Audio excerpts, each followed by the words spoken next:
살아계신 하나님 아버지 은혜를 감사합니다. 우리 가운데 복된 허락하여 주시고 이날에 우리가 함께 모여서 하나님의 이름을 찬송하고 하나님께 나와 간구하고 기도하며 주의 말씀을 듣게 하신 하나님의 은혜를 감사합니다. 하나님, 우리가 오늘 또한 주 앞에 나와서 하나님의 음성을 듣고자 합니다. 하나님께서 우리에게 말씀하여 주시고 우리에게 말씀해 주신 그 말씀 붙잡고 우리가 하나님의 뜻대로 순종하며 살아갈 수 있는 믿음의 사람들로 살아가게 도와주시고 인도하여 주시옵소서.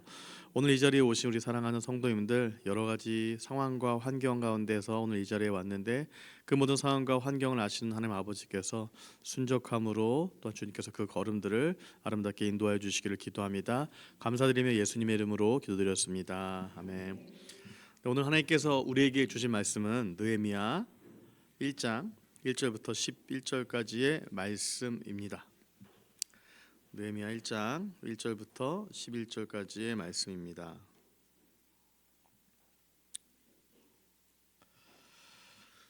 네, 말씀을 다 찾으신 줄 알고 같이 한 목소리로 들어가겠습니다. 하갈의 아들 느헤미야의 말이라. 아닥사스다 왕 제20년 기슬루 월에 내가 수상궁에 있는데 내 형제들 가운데 하나인 하나니가 두어 사람과 함께 유다에서 내게 이르렀기로 내가 그 사로잡힘을 면하고 남아있는 유다와 예루살렘 사람들의 형편을 물은즉 그들이 내게 이르되 사로잡힘을 면하고 남아있는 자들이 그 지방 거기에서 큰 환난을 당하고 능력을 받으며 예루살렘 성은 허물어지고 성문들은 불탔다 하는지라. 내가 이 말을 듣고 앉아서 울고 수일 동안 슬퍼하며 하늘의 하나님 앞에 금식하며 기도하여 이르되 하늘의 하나님 여호와 크고 두려우신 하나님이여 주를 사랑하고 주의 계명을 지키는 자에게 언약을 지키시며 긍휼을 베푸시는 주여 간구하나이다. 이제 종이 주의 종들인 이스라엘 자손을 위하여 주야로 기도하오며 우리 이스라엘 자손이 주께 범죄한 죄들을 자복하오니 주는 귀를 기울이시며 눈을 여시사 종의 기도를 들으시옵소서. 나와 내 아버지의 집이 범죄하여 주를 향하여 크게 악을 행하여 주께서 주의 종 모세에게 명령하신 계명과 율례와 규례를 지키지 아니하였나이다. 옛적에 주께서 주의 종 모세에게 명령하여 이르시되 만일 너희가 범죄하면 내가 너희를 여러 나라 가운데 흩을 것이요 만일 내게로 돌아와 내 계명을 지켜 행하면 너희 쫓긴 자가 하늘 끝에 있을지라도 내가 거기서부터 그들을 모아 내 이름을 두려고 택한 곳에 돌아오게 하리라 하신 말씀을 이제 청하건대 기억하옵소서. 이들은 주께서 일찍이 큰 권능과 강한 손으로 구속하신 주의 종들이요 주의 백성이니이다. 주여 구하오니 귀를 기울이사 종의 기도와 주의 이름을 경외하기를 기뻐하는 종들의 기도를 들으시고 오늘 종이 형통하여 이 사람 앞에서 은혜를 입게 하옵소서 하였나니 그때 내가 왕의 술관원이 되었느니라. 아멘. 우리 하나님의 평화가 우리 오락가락하는 날씨와 같은 현실 속에 살아가는 우리 모든 분들의 삶에 넘쳐나기를 주님의 이름으로 축복합니다. 네, 이제 이발을 하고 이제 나타났습니다. 제가 지난 번에 점점 더 제가 이제 교회 이제 사역한 지 5년 차가 되니까 점점 더 저에게 더 마음을 여시고 다가오시는 분들이 조금씩 더 많아지는 것 같습니다. 근데 마음을 여셨던 우리 권사님들께서 그 중에 한 분이 저한테 파마를 했으면 좋겠다라고 계시를 주셨어요. 근데 그 음성이 하나님의 음성일까요, 사람의 음성일까요? 예. 근데 그 한 분만 말씀하셨으면 제가 안 하려고 했는데 한 분이 또 다른 분이 오셔서 저한테 말씀하셨어요. 아, 이게 하나님의 계시구나. 그래서 다음 달은 그 계시를 좀 제가 실천해야겠다 싶어서 다음 달에는 이제 좀 파마를 하고 나타나지 않을까 싶습니다만, 그렇게 점점 더 저의 인생과 삶 속에 우리 사랑하는 성도님들이 조금씩 들어오셔서 너무 감사하고 기쁩니다. 그래서 한 분이 얘기하셨으면 제가 사람의 음성이요, 두 분이 얘기하셨기 때문에 하나님의 음성인 줄 알고 파마함으로 다음 달은 한번 나타나 볼까 합니다. 제가 얼마 전에 제가 식사교제를 했던 한 목사님이 있었습니다. 그 목사님 한 분과 여러 가지 얘기를 나누다가 그분께서 이제 교회 공간이 너무 좁아서 예배 장소가 없어서 이제 새로운 장소를 준비한다는 얘기를 함께 이야기를 나누게 되었습니다. 예배 장소에 대한 이야기를 하던 중에 그분께서 한 번도 들어보지 못한 오디시라는 이름이라고 얘기하시더라고요. 오디시. 오디시가 뭔가. 오란 씨는 아는데 오디시가 뭐지? 제가 그러면서 목사님한테 물어봤어요. 목사님, 오디시 그게 무슨 뜻입니까? 라고 하니까 그 이름이 오륜 다니엘 센터. 그래서 오륜교회에서 지금 공간이 좀 좁으셔서 옆에 건물 하나 얻으셨는데 거기를 오륜 다니엘 센터라고 하시면서 그래서 이제 이름을 짓는다고 하더라고요. 그래서 제가 그런 말씀을 드렸어요. 죽은 다니엘도 오륜교회 여러 사역에 이름을 쓸 때마다 깜짝깜짝 놀라겠다는 얘기를 했습니다. 오륜교회에서 이제 다니엘 기도회를 지금 계속적으로 이제 여러 가지 사역들을 하고 계시고, 그래서 여러 가지 이제 영적 축제를 통해서 많은 교회를 섬기고 있습니다. 뭐 지금도 미주 다니엘 기도회가 진행되고 있는데, 다니엘 기도회가 이제 이렇게 많은 교회들한테 영향을 끼치다 보니까 오륜 교회에서 등장하는 모든 성경 인물은 누가 많이 나올까요? 다니엘입니다. 그래서 모든 건물, 모든 홀, 그래서 다니엘을 많이 쓰는 것들을 보게 됩니다. 그래서 우리 교회 가면 이제 낯설지 않게 접하는 게 되는 인물이 이제 다니엘인데, 다니엘도 많이 놀랄 것 같습니다. 근데 성경의 인물을 보면요, 단순한 이름들은 아니에요. 그래서 여러 가지 이름들을 가지고 성경의 인물들이 이름을 짓는데, 성경에 그 등장하는 한 명 한 명 이름에는 메시지가 있고 뜻이 있고, 또한 그들의 이름을 통해서 하나님께서 계시해 주시는 계시가 있습니다. 우리가 적게는 주변 친구들의 이름에서도 그 성경의 이름을 가진 친구들을 많이 발견할 수 있습니다. 근데 저희 강북중앙교회에서는 좀 그런 성경 인물을 가진 인물들이 없더라고요. 그래서 우리 부모님들의 믿음이 좀 적어서 그런지 괜히 애 이름을 성경 이름을 적었다가 얘가 큰 죄악 가운데 빠질 것을 걱정해서 그런지 몰라도 성경 이름을 지은 분은 잘 없지만, 우리가 그 연예인들이나 이런 사람들 통해서 조금씩 성경의 이름을 가지고 자신이 활동하는 것들을 많이 보게 됩니다. 연예인 이름뿐만이 아니고 또한 여러 단체, 여러 교회, 여러 곳 가운데서 또 여러 프로젝트를 진행할 때마다 성경 한 명 한 명의 인물들을 통해서 그 프로젝트들을 진행하고 그 사역들을 하는 것들을 보게 돼요. 그만큼 그 성경에 등장하는 한 인물이 어떤 것을 상징하기 때문에 그런 일들을 하고는 합니다.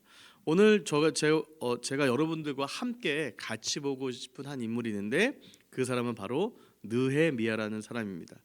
느헤미야라는 사람의 인물들, 그 이름을 여러분들 많이 들어보셨을 겁니다. 느헤미야의 사실 주된 사용처는요, 교회 건축과 증축에 자주 사용되는 이름입니다. 워낙 이 사람이 그 무너진 성전을 재건하는 일들에 너무 임팩트 있게 활동을 하다 보니까 많은 교회들에서 그 일들을 할 때, 건축을 할 때마다 느헤미야를 많이 사용합니다. 그래서 느헤미야를 종종 우리가 건축가로 오해를 합니다. 그런데 느헤미야는 사실은 건축에 특화된 사람보다는 리더십에 특화된 사람들이라고 많은 분들이 이야기들을 합니다. 그는 나라와 민족을 구하고 또한 어두움과 좀 그 리더십 없는 그 땅 가운데서 모든 것이 다 무너져 있는 곳 가운데서 사람들을 모아다가 사람들을 일으켰던 사람이 바로 느헤미야였습니다. 그래서 민족을 구하고 여러 가지 위기에 빠진 조직과 공동체를 기도함으로 체계적으로 일으킨 사람이 바로 느헤미야였습니다. 그래서 저 또한 기억하는 것은 건축, 증축에 대한 이미지보다는 리더십을 발휘했던 사람, 또 기도의 사람, 이 사람이 바로 느헤미야구나라고 생각을 합니다. 실제로 느헤미야가 또 어디에 많이 쓰이나 보니까 성경을 연구하는 연구기관인 느헤미야라는 데가 기독연구원에서 이름을 쓰기도 하고요.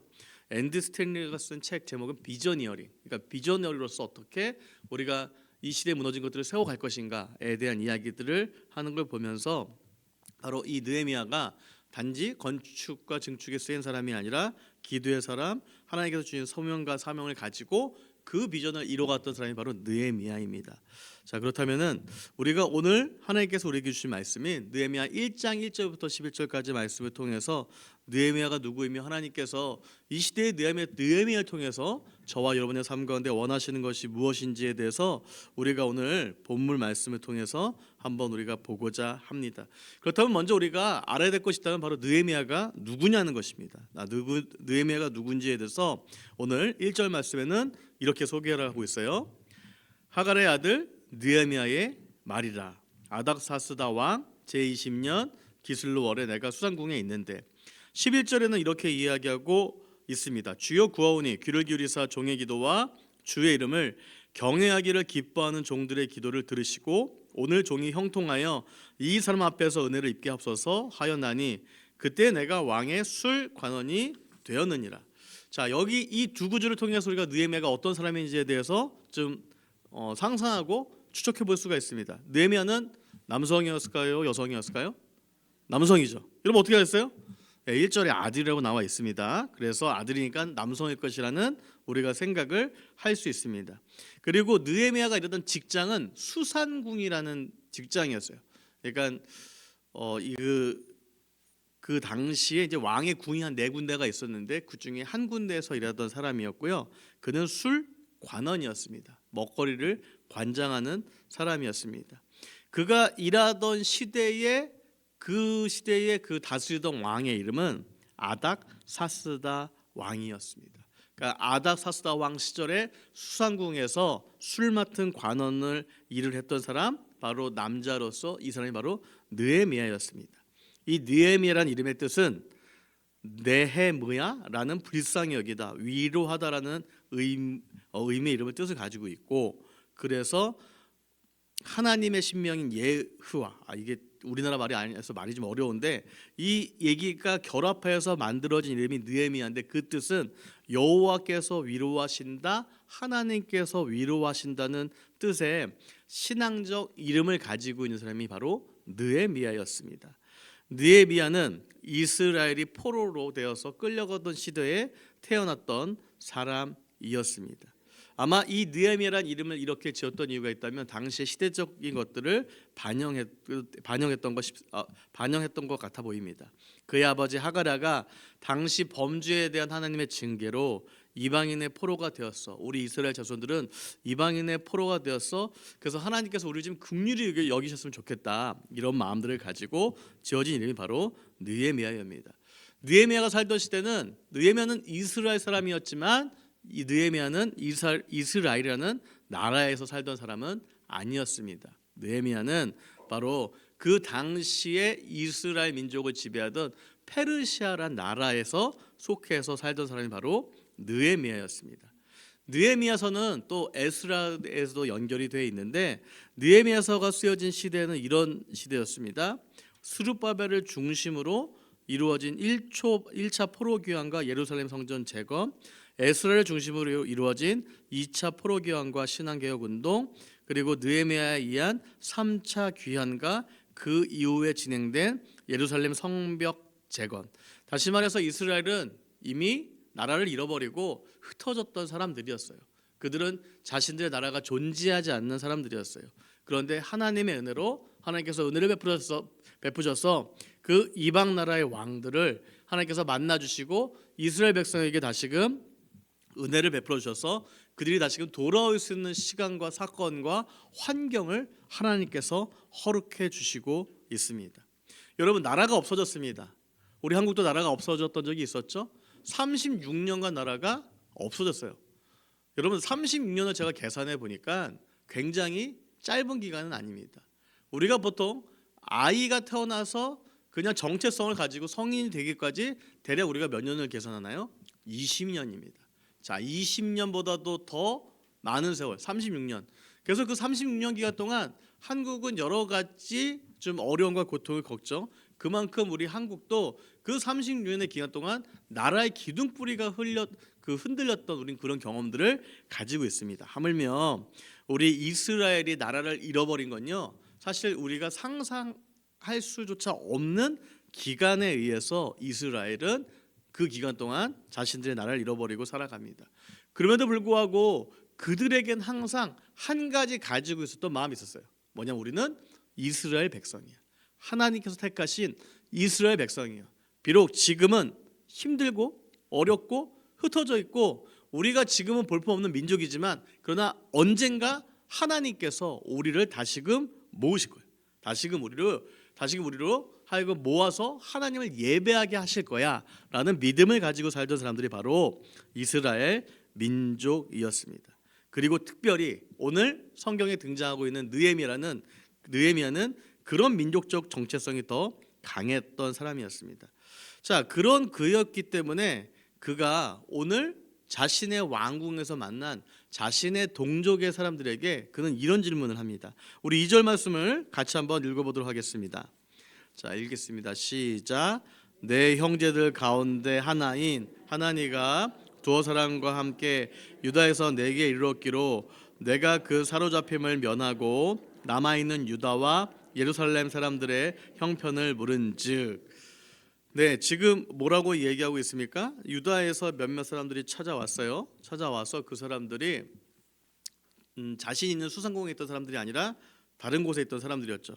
근데 그 본문에 유다에서 이르렀다고 표현하는데 이게 어느 정도 거리가 되냐면요, 약 1600km에 떨어진 데서 왔던 사람들이었습니다.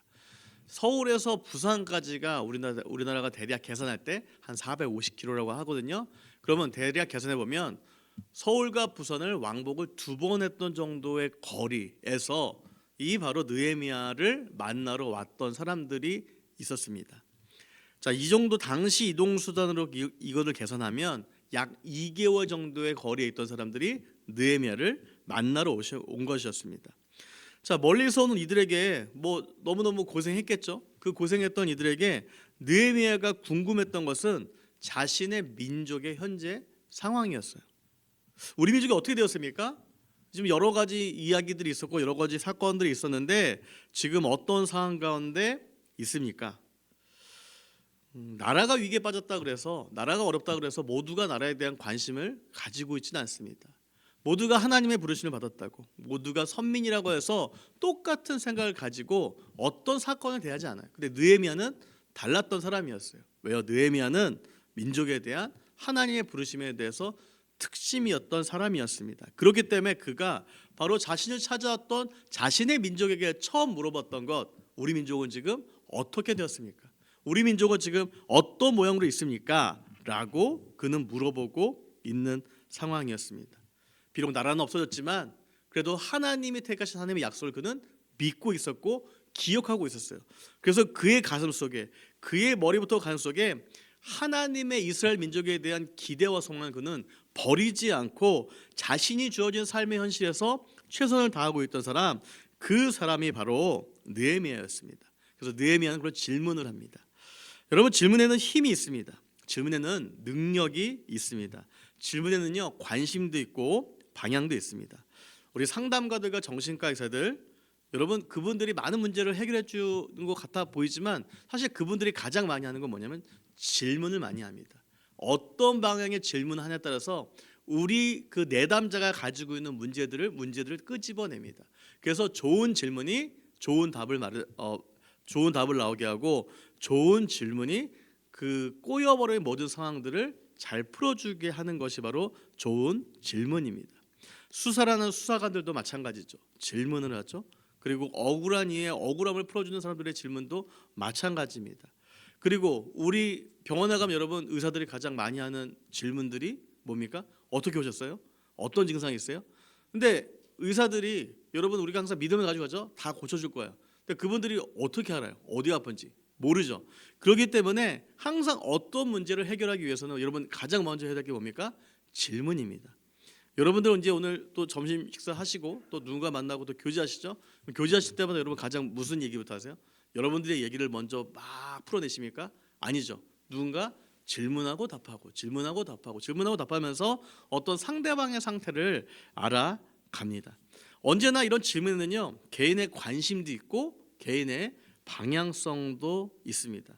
그런데 모두가 같은 공간, 같은 시간, 같은 환경에 처한다 할지라도 모두가 그 환경과 사건을 바라보는 그 시각은 좀 다릅니다. 제가 교회에서 저희 집을 오가기 위해서 제가 2가지 코스가 있어요. 하나는 내부 순환로 타고 오는 코스가 있고, 하나는 그 도남동을 지나서 창경궁을 지나서 안국동을 지나가는 코스가 있습니다. 근데 평소에는 사실 이 코스가 문제가 되지 않는데 최근에는 이 코스를 가는 게 좀 어렵습니다. 왜 어려울까요, 여러분? 가는 길에 헌법재판소가 있어요. 네, 많은 분들이 모여 계세요. 그래서 그 헌법재판소가 있다 보니까 요즘 길이 되게 많이 막힙니다. 그래서 한번 지난 주말에 한번 몇 번 갔다가 움직이지 않는 걸 보면서 이게 좀, 그러면 제가 좀 그런 상황에 제가 처하면 다른 건 별로 안 그러는데 운전을 실패하거나 이 길 찾는 거 실패하면 되게 제가 낙심을 해요. 이럴 줄 알았으면 내가 북악스카이웨이로 돌아갈 걸. 그런 믿음으로 갈 걸 그랬는데 그곳이 그래서 많이 밀려요. 근데 그곳에 있으면 뭐 여러 가지 이야기들 하신 분들이 많이 계시죠. 근데 각자의 관심이 다르죠. 저의 관심 뭡니까, 여러분? 저는 집에 빨리 가야 되죠. 그것이 저의 관심이에요. 그런데 여러 각자 관심이 있다 보니까 각자가 보이는 것만 위해서 달려가는 것들을 보게 됩니다. 그래서 저는 그러면 이제 그곳을 또 빠져나가기 위해서 그 다음 코스를 찾고 그 다음 길을 찾곤 합니다. 우리가 같이 길을 걸어가도 어떤 분은 쓰레기가 보이지만 어떤 분은 쓰레기가 보이지 않는 분들이 있어요. 어떤 분들은 어린이들이 보이지만 어떤 분은 어린이들이 보이지 않는 분들이 있어요. 어떤 분들은 교회에서도 성가대가 보이지만 어떤 분은 성가대가 보이지 않는 분들도 있어요. 왜 그럴까요? 우리의 관심과 우리의 질문이 다 다르기 때문입니다. 페르시아의 지배를 받는 그 당시에 수상궁에 있었던 이스라엘 사람이 느헤미야만 있지는 않았을 거예요. 또 훌륭한 이스라엘 사람들이 있었을 텐데, 그런데 같은 민족의 사람이라도 자신의 조국과 민족의 부르심과 배경을 생각하고 질문하고 고민했던 사람은 바로 느헤미야였다는 것입니다. 여러분, 사랑을 담은 질문, 사랑을 담은 관심이 인생을 변화시킬 수 있고 삶을 변화시킬 수 있고 민족의 정체성과 방향을 바꿔갈 수가 있습니다. 사랑하는 성도 여러분, 여러분 질문 많이 하시죠? 질문 하나 해도 여러분 사랑을 담아서 질문을 해주십시오. 질문 하나 하실 때도 여러분 관심을 담아서 질문해 주십시오. 그동안 영혼 없이 관심 없이 의례적으로 누군가에게 질문하셨다면 이제는 질문을 하나 하시더라도, 여러분 옆에 계신 분에게 질문 하나 하더라도 그냥 의례적으로 하는 것이 아니라 사랑과 관심을 담아서 여러분께서 배려해서 질문하신다면 그분들의 마음 가운데 적어도 여러분들의 질문에 그 진심을 담아서, 진심을 가지고 그분들도 진심을 담아서 답을 하실 겁니다. 여러분 옆에 계신 분들께 한번 이런 질문 한번 해보시겠습니까? 배고프시죠? 한번 질문해 볼까요?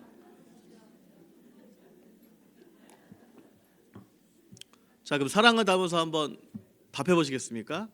예, 네, 예. 그래요. 그래서 여러분들 이런 질문 하나하나가, 우리의 관심 하나하나가 세상을 바꿔가는 힘과 원동력이 될 수 있음을 기억하시면서 여러분 누군가한테 질문하실 때도 사랑과 관심을 담아서 질문하시는 저와 여러분이 되시기를 소망합니다. 저희 3절부터 5절까지의 말씀을 같이 한번 읽어보도록 하겠습니다. 같이 읽겠습니다. 시작. 그들이 내게 이르되 사로잡힘을 면하고 그 지방 거기에서 큰 환난을 당하고 능욕을 받으며 불탔다 하는지라. 내가 이 말을 듣고 앉아서 수일 동안 슬퍼하며 하늘의 하나님 앞에 금식하며 기도하여 이르되, 하늘의 하나님 여호와 크고 두려우신 하나님이여, 주를 사랑하고 주의 계명을 지킨 자에게 언약을 지키시며 긍휼을 베푸시는 주여 간구하나이다. 네, 질문에 대한 얘기했어요. 세상에는 질문이 많습니다. 그리고 어린 시절부터 노년에 이르기까지 여러분 많은 질문과 답으로서 지금까지 인생을 살아오셨을 겁니다. 오늘 이 본문에도 두 가지 질문이 있습니다. 유다 귀환민들의 형편은 어떻습니까? 그리고 예루살렘 성의 형편은 어떻습니까? 라는 두 가지 질문을 던집니다. 이 두 가지 항목에 대한 바로 질문에 대한 답은 이렇게 얘기하고 있어요. 유다 귀환민들은 하나님과 언약을 백성이고, 그 언약 백성이 바로 그 하나님과 교제하며 쓰던 장소가 바로 예루살렘 성이었기 때문에 그들은 질문할 때, 그 느헤미야 질문할 때 이 두 가지를 연결해서 질문을 합니다.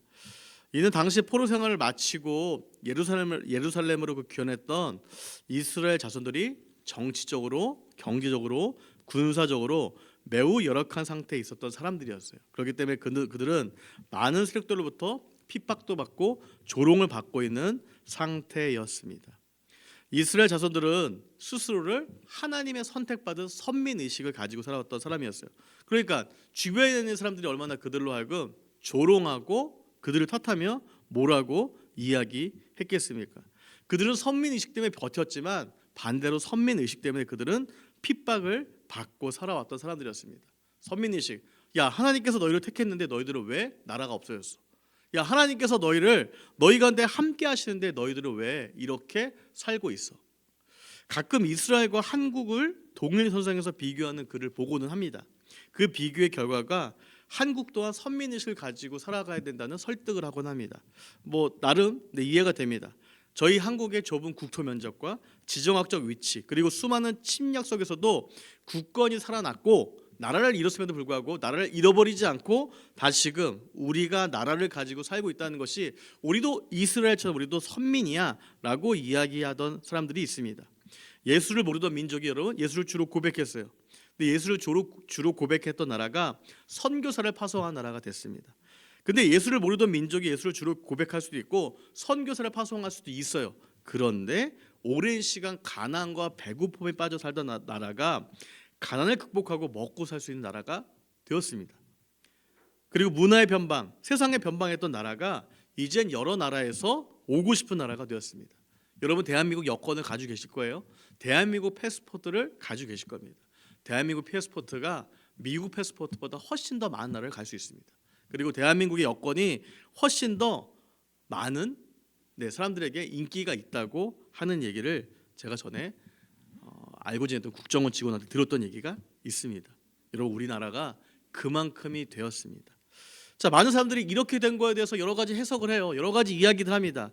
그런데 여러 가지 해석을 해도 아무리 과학적으로 생각하려고 해도 그게 잘 안 돼요. 왜요? 이거 계산적으로 나오지 않는 결과이기 때문입니다.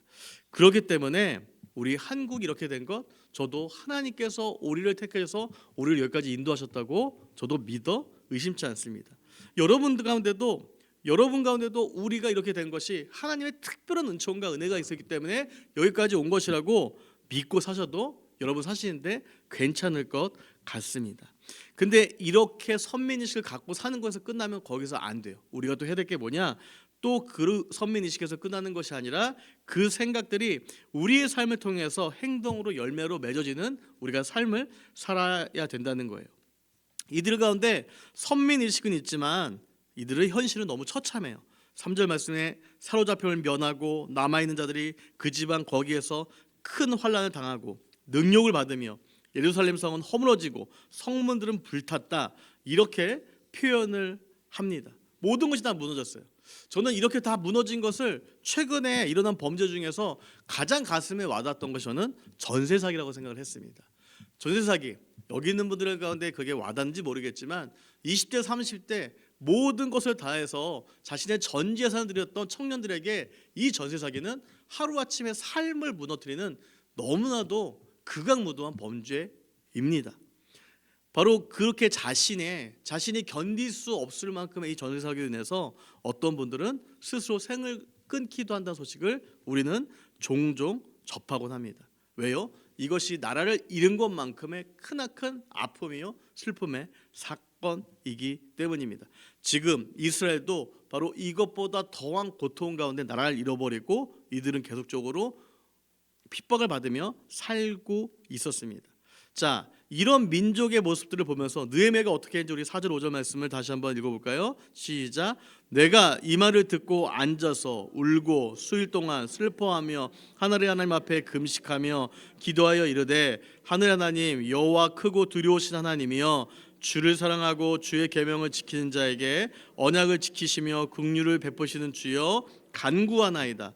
네, 굳이 원문을 보지 않더라도요 느헤미야가 가졌던 슬픔과 아픔을 느낄 수 있어요. 절망을 느낄 수 있어요. 얼마 동안 울었다고요? 수일 동안 울었대요. 그 얘기를 듣고 처음 뭐 했다고요? 주저앉았대요. 그리고 그가 뭐 했다고요? 하나님 앞에 금식을 했대요. 그 다음에 그가 했던 더 중요한 것이 있어요. 그는 뭘 했어요? 기도했습니다. 우리가 가끔 이 모든 앞에 있는 것들을 너무 집중하다 보니까 끝에 있는 것을 잠깐 잊어버리는데 아무리 여러분 주저앉고 앉았다고 하더라도 울었다고 하더라도 수일 동안 슬퍼했다고 하더라도 하나님 앞에 금식했다 하더라도 여기에 기도가 없으면 사실 다 의미가 없어요. 근데 그는 뭐 했다고 했어요? 이 모든 마음을 담아서 이 모든 슬픈 마음을 담아서 그는 하나님 앞에 기도했다고 이야기를 합니다. 왜 그랬을까요? 느헤미야의 생각, 느헤미야의 중심에는 하나님이 있었습니다. 여러분의 중심 가운데 여러분 하나님이 계십니까? 그렇다면 여러분들의 인생과 여러분의 삶 가운데 어떤 위기와 고통과 여러분들이 절체절명의 모든 것들이 있을 때 여러분들이 해야 될 일이 있다면 우실 수 있어요. 주저앉을 수 있어요. 멈출 수 있어요. 그냥 여러분 까무러칠 수 있어요. 그런데 여러분 그 와중에 꼭 기억하셔야 될 것, 뭘 하셔야 된다고요? 기도를 하셔야 합니다. 그냥 금식은요, 배만 고프지 의미가 없어요. 거기에 뭐가 더해질 때 의미가 있습니까? 기도가 더해질 때. 그냥 금식은 내 건강에 좋을 수 있지만 큰 의미가 더욱더 없을 수 있지만 금식으로 기도하기 시작할 때 더 큰 의미가 있는 것입니다. 그냥 울면 카타르시스가 있을 수 있어요. 그런데 울면서 뒤에 뭐가 붙어야 돼요? 기도하기 시작할 때 훨씬 더 우리 안에 의미가 있다는 것입니다. 하나님과의 관계 속에서 여러분 이거 너무 중요해요. 하나님과의 관계 속에 나아갈 때 이런 부분들을 너무 중요합니다. 하나님께 그래서 그리고 나서 느헤미야는 여기서 멈추지 않고 하나님 앞에 이렇게 기도하죠. 하늘의 하나님, 여호와 크고 두려우신 하나님이요. 그는 하나님을 알았어요. 하나님이 어떤 존재인지 알았어요. 그래서 그 하나님을 그는 칭송하면서 크고 두려우신 하나님이라고 고백해요. 그리고 그는 하나님 앞에 간구하기 시작합니다. 하나님 앞에 요구하기 시작해요. 뭘 가지고? 그냥 요구하는 게 아니라 하나님과 이 사람은 딜을 하면서 이렇게 기도해요. 언약을 지키시며 긍휼을 베푸시는 주요. 그가 언약을 어떻게 알았어요? 긍휼을 어떻게 알았어요? 그는 하나님을 알던 사람이었고 기도하던 사람이었기 때문에 하나님께 민족을 위해서 기도할 때에도 기도의 첫 시작을 하나님이 가진 성품을 칭송하고 찬송하면서 하나님께 간구하고 기도하며 나가기 시작했다는 사실입니다.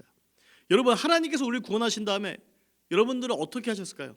하나님이 우리를 구원하신 다음에 우리를 가만히 내버려 두지 않으세요. 하나님께서 여러분의 각자 개개인의 인생과 삶 가운데 관심이 되게 많으세요. 그래서 여러분들이 먹고 마시고 살아가는 것에 대해서 하나님께서 여러분들과 같이 하나님의 일을 하기 원하시는 분이 바로 하나님이세요. 그런데 그걸 모르는 건 바로 우리예요.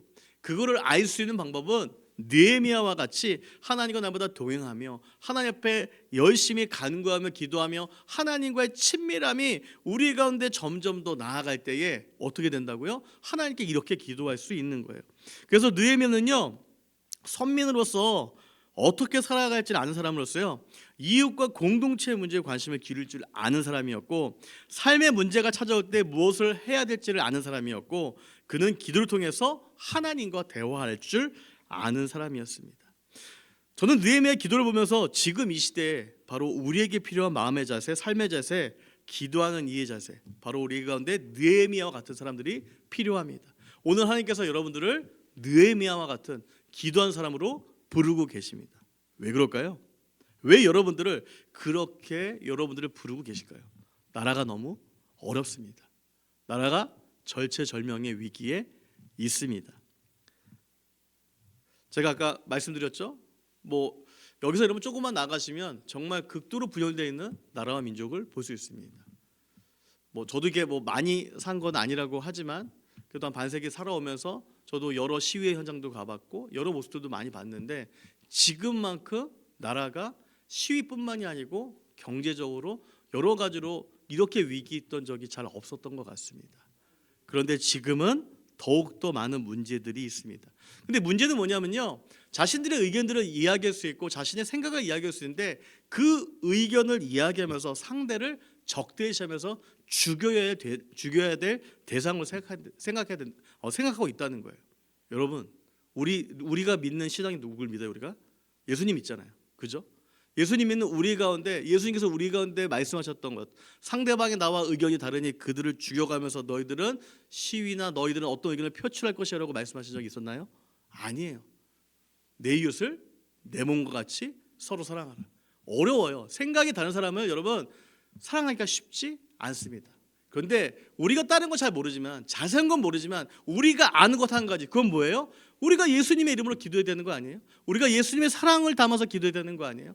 우리가 자세한 건 몰라요. 어떻게 하면 어떤 것들이 진실이고 어떤 것이 거짓인지 잘 모르지만, 그러나 분명한 것은 창세기부터 요한계시록까지 주님께서 우리 가운데 말씀하신 그 말씀을 붙잡고 우리는 기도해야 된다는 사실은 저와 여러분이 아는 사실이라는 겁니다. 그렇다면 여러분, 우리가 해야 될 것이 뭐예요? 우리가 해야 될 일이 뭐예요? 여러분 혹시 유튜브 보세요? 아니 여러분들의 생각을 담은 어떤 것들을 보세요? 그러면 여러분 답답하시다면 기도하셔야 됩니다. 여러분 어려우세요? 기도하셔야 됩니다. 혹시 여러분들의 정치적 성향이 나와 다른 사람들의 이야기를 듣고 화가 나세요? 기도하셔야 됩니다. 왜요? 여러분이 가지고 있는 어떤 생각보다 하나님의 생각을 여러분 앞설 수 없어요. 하나님께서 우리 가운데 말씀하시고 가르치신 그 가르치심 우리가 앞설 수 없다는 거예요. 그런데 지금 이 시대에 보여주는 많은 모습들은 그렇지 않은 모습들이 너무 많이 보인다는 사실입니다. 하나님께서 여러분들을 기도의 자리로 초청하고 계십니다. 어떻게 기도하세요? 하나님의 방법으로 기도하셔야 됩니다.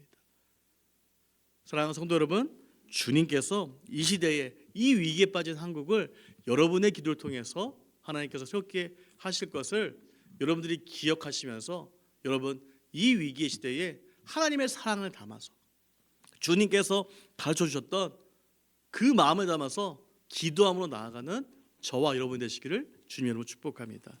저희 시간 같이 한번 기도했으면 좋겠습니다. 이 시간 같이 기도할 때는요, 혹시 여러분의 마음 가운데 누군가에 대해서 혹시 미워하고 적대적으로 여기며 살았던 마음들이 있다면 우리 그 마음을 지금 올려드리는 기도를 한번 주님 앞에 드렸으면 좋겠어요. 그리고 하나님, 제가 누군가를 미워할 수 없는 그런 권한을 가진 사람임에도 불구하고 내가 주님의 사랑으로 사랑하지 못하고 내 안에 미워하는 마음들이 있었던 것들을 주님 회개합니다. 하나님 용서하여 주시고 하나님의 사랑을 내 마음 가운데 부어주십시오. 우리 이 시간 이 기도 제목 가지고 같이 한번 기도하겠습니다. 하나님, 우리 가운데 하나님의 사랑을 부어주셔서 하나님, 우리 가운데 하나님의 권능을 부어주셔서 하나님, 우리 가운데 하나님께서 허락하신 그 사랑을 붙잡고 기도하며 나아갈 수 있는 저희 모두가 되게 도와주시기를 기도합니다. 하나님, 우리가 이 시간 회개하는 것은 사랑하지 못했던 마음들을 주님 회개합니다. 우리 가운데 사랑하는 마음을 더하여 주시옵소서. 우리 가운데 긍휼의 마음을 더하여 주시옵소서. 우리 가운데 하나님께서 함께하여 주신 그 마음으로 인해서 하나님 아버지 또 사랑의 마음을 담아서 기도하며 나아갈 수 있는 하나님 저희가 되게 도와주시기를 기도합니다. 하나님 역사하여 주시고 인도하여 주셔서 하나님의 사랑을 품고 우리가 살아갈 수 있는 저희가 되어지게 도와주시고 인도하여 주시기를 기도하며 나아가오니 하나님께서 함께하여 주신 주님의 은혜로서 우리가 하나님의 사랑을 배우게 도와주시고 인도하여 주셔서 하나님 역사해 주신 주님의 은혜가 우리의 마음 가운데 사랑을 담은 하나님 아버지 폭력이 떠나가며 사랑을 담은 마음으로 기도하며 간구하며 나아갈 수 있는 우리 모두가 되어지게 도와주시기를 기도합니다. 우리가 이 시간 한 가지 위해서도 더 기도했으면 좋겠습니다. 이 시간 우리가 또한 같이 기도할 때 하나님 느헤미야 기도를 우리가 좀 배우고 싶습니다. 느헤미야가 기도함으로 하나님이 어떤 분인지 알았고 그가 기도함으로써 하나님께 구체적으로 자신의 기도의 내용을 아뢰 수 있었던 그런 차원의 신앙을 가진 사람이었는데 하나님, 우리가 기도함을 통해서 내가 기도하는 그 시간들을 통하여서 내가 하나님의 뜻을 더 발견하게 도와주시고 하나님의 성품을 발견하게 도와주시고 하나님과 더욱더 친밀해지는 느헤미야의 기도와 같은 기도가 내 삶의 기도가 되게 도와주시라고 우리가 이 기도 제목 가지고 같이 한번 기도하도록 하겠습니다. 하나님 아버지, 이 시간 기도합니다. 하나님께서 함께 하시는 주님의 은혜 가운데 함께 하셔서 우리가 하나님 아버지 사랑의 마음을 담아서 우리가 느헤미야 같은 성숙한 마음을 담아서 기도하며 살아갈 수 있는 저희들 되어지게 도와주시고 저희들의 기도의 내용이 바뀌어지게 도와주시고 기도에 집중함으로 인해서 하나님 아버지 하나님과 더욱더 친밀하고 친숙하며 하나님 아버지 우리 모두가 되어지게 도와주시기를 기도합나가오니 우리 위에 함께하여 주시고 인도하여 주시고 하나님께서 함께하시는 주님의 사랑이 우리 가운데 가득 넘치게 도와주시고 인도하여 주시기를 기도합나가오니 주님, 우리 가운데 역사해 주시고 인도하여 주시면서 하나님께서 그 마음 가지고 기도하게 하시고 우리의 기도가 더더 깊어지게 도와주시고 우리가 기도하게 도와주시기 기도하오니 하나님께서 함께하여 주시고 인도하여 주신 주님의 은혜가 우리 가운데 가득 넘쳐서 우리의 기도가 더더 깊어지게 도와주옵소서. 네, 우리가 이 시간 마지막으로 좀 기도할 때는요, 우리 나라 민족을 위해서 기도했으면 좋겠습니다. 지금의 우리나라 가운데 굉장히 중요한 시기 가운데 있어요. 이때에 하나님께서 그동안 너무 저희들 가운데 하나님께서 많은 축복을 허락하시고 많은 은혜를 주님께서 경험케 하셨는데 하나님, 우리가 하나님께서 맡겨주신 사명 다시 한번 기억하고 잘 감당할 수 있게 도와주시고 우리가 서로 나눠지는 것이 아니라 이 나라 민족이 다시금 하나가 되어서 우리가 주님께서 우리에게 맡겨주신 귀한 사명 우리가 계속적으로 아름답게 감동할 수 있는 우리 믿음의 나라가 되게 해달라고 우리 나라 민족을 위해서 같이 한번 기도하도록 하겠습니다. 하나님 아버지 기도합니다. 아마 이번 한 주간 하나님 아버지 또한 하나님 아버지 여러 가지 하나님 아버지 우리를 뒤흔드는 하나님 아버지 여러 가지 이야기들이 담겨있는 하나님 아버지 그 일들이 있을 터인데 하나님께서 함께해 주시고 인도하여 주셔서 하나님 아버지 서로가 상처받지 않고 서로가 아파하지 않고